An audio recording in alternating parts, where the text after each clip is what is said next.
صاحب کی بارگاہ میں ایک سوال عرض ہے کہ جو افطاری سے پہلے دعا مانگتے ہیں کہ علماء کرام نے مسئلہ بتایا ہے کہ روزہ کھولنے کے بعد دعا مانگنی چاہیے، لیکن اگر کچھ لوگوں میں رواج ہے کہ وہ دعا پہلے مانگتے ہیں، جو پہلے اگر دعا مانگ لے کیا اس میں کوئی مسئلہ تو نہیں؟ شکریہ جی، جواب عنایت فرمائیں۔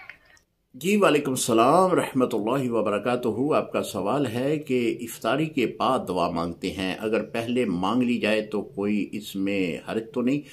جی محترم، افطاری کے قبل دعا مانگنا یہ ایک سنت طریقہ ہے اور یہ قبولیت کی گھڑی ہوتی ہے۔ آپ ضرور دعا مانگیں، جو بھی آپ کی جائز خواہش ہے روزے سے کھولنے سے پہلے وہ دعا مانگیں، اللہ کا تعالیٰ جو ہے اس دعا کو قبول فرمائے گا۔